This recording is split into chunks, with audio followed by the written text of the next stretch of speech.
Hey guys, welcome back. Today we're going to be doing a closer look at the Teenage Mutant Hero Turtles. This is the IDW Deluxe Collection, I guess, and this is Volume 4 with Donatello on the cover. As with the other books, it just continues on the story overall. It's been pretty good. I would say that I'm not particularly a fan of the old school kind of Eastman art. I do appreciate it being in there for kind of throwbacks and things, but I'm much more a fan of the more, I guess, modern art. And I just wish that they would refine that a little bit more rather than kind of jumping back and forth with some of the kind of artists. Let's take a closer look at the book itself, and then I guess I can give you guys a bit of a overall summary of what we're covering in this one.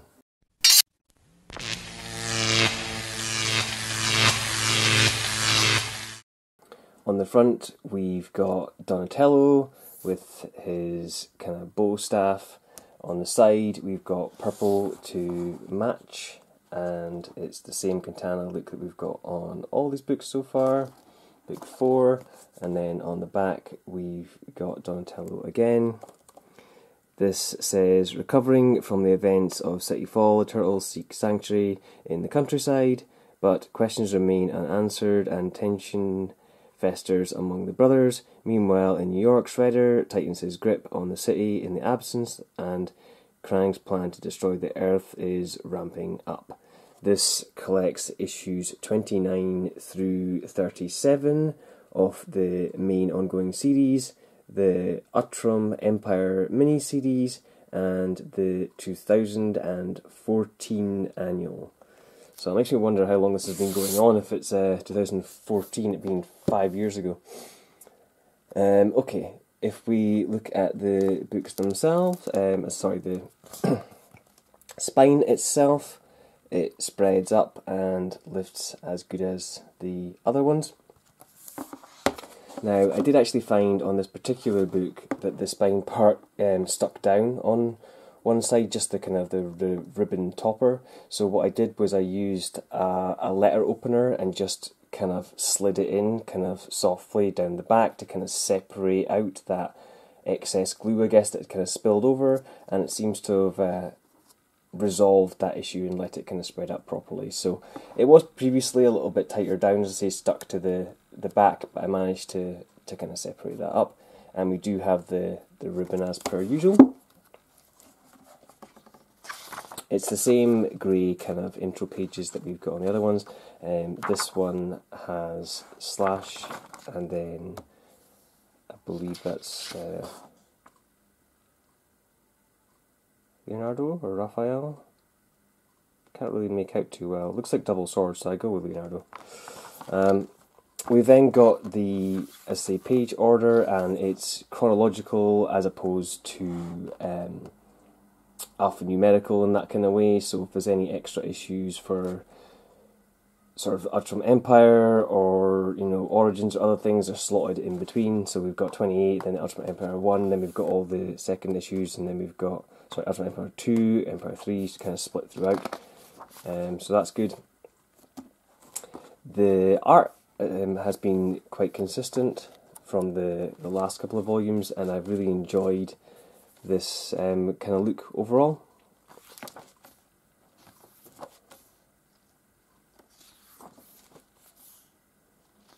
We do have, as I say, the more kind of separate story or one-shots. The art somewhat deteriorates a little bit. I just don't think those artists are as good. And then we have a sort of crossover bit with a future character, which goes into sort of Eastman art at one point as well. This is beautiful. I always like the older kind of Japanesey bits. They look a bit more kind of sketched and stuff. So I believe this is Leonardo talking to his mum. And then, yeah, let's skip forward to the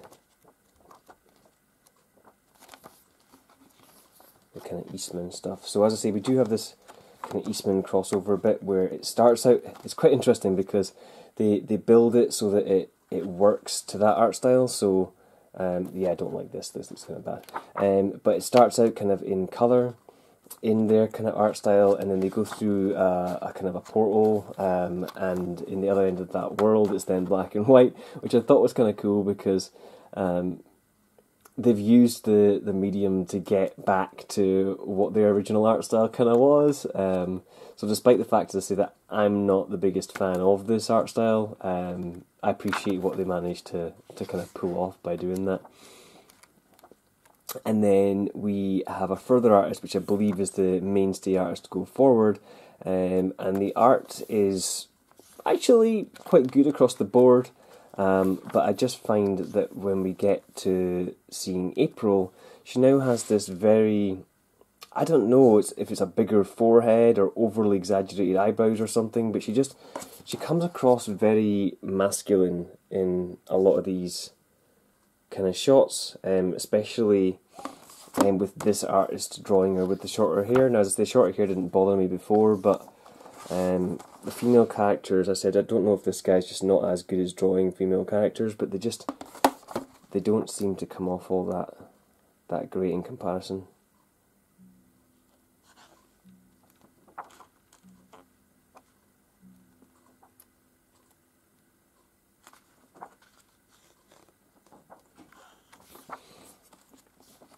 Okay, so if we skip to the back, see if there's any extras in here at all.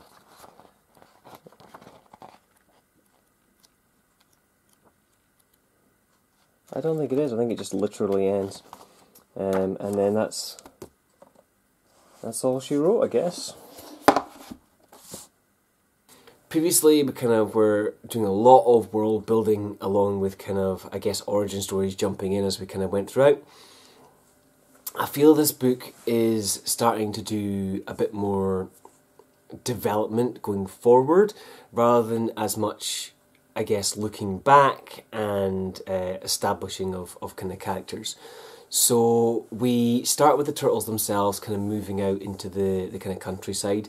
They go off to April's folks' house and kind of hide out there in one of their kind of sheds.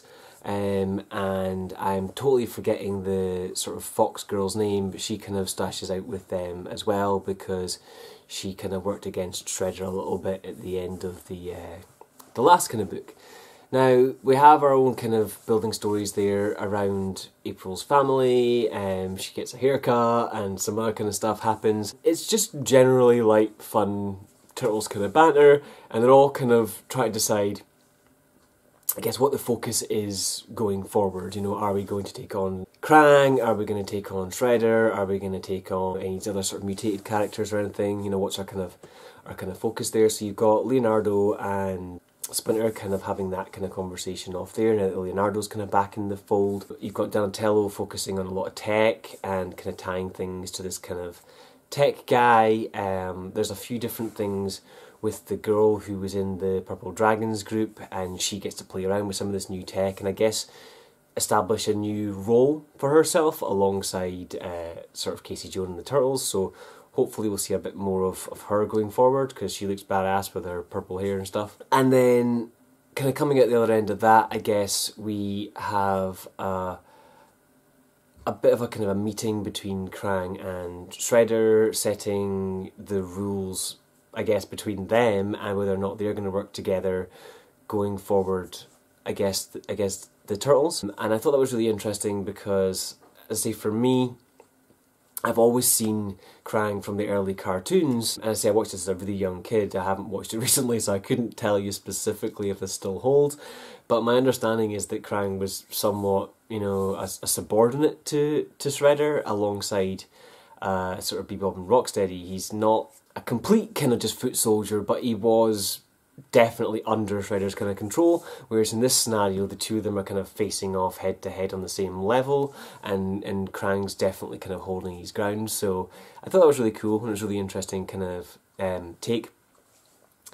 Art wise, the one thing I did want to note, and I think I've noted this potentially in a previous video for my pickups, April in the kind of art really deteriorates down throughout this book. I think her haircut change was you know, no big deal. I didn't really mind that at all. But when they moved to the, I believe it was the third artist in the book, so we've got the main artist that's been kind of doing it for a little while, or I believe have been doing it for a little while, is totally fine. And then we do the sort of Eastman sort of couple of one-shotty type things in the middle, and then we have another artist toward the end.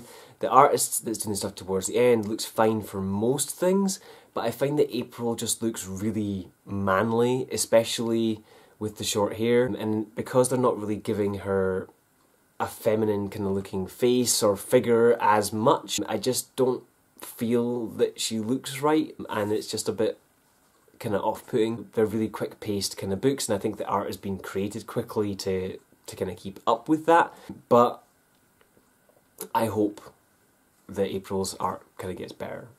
You know, it's not the end of the world if it doesn't, but that would be the one thing that kind of stood out to me art-wise.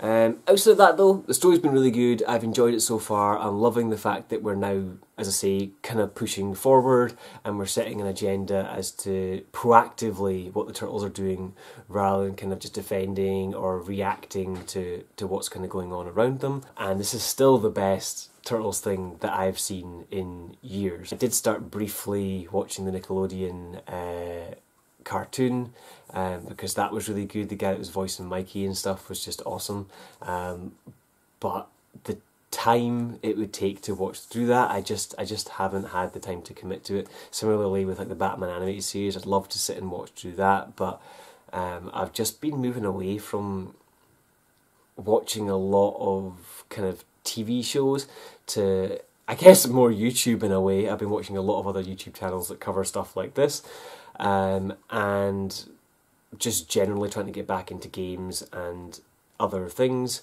So TV shows have been taking a little bit of a backseat for me for now.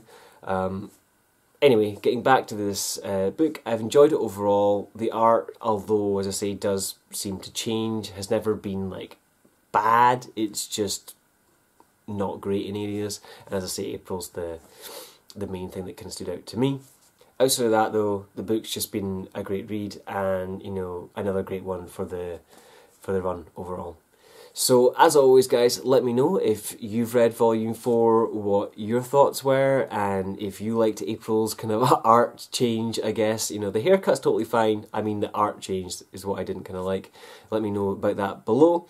As always though, share this video with your friends, subscribe if you want to see more videos like this one, rate to let me know if you enjoyed this or not, and I'll see you guys in the next one.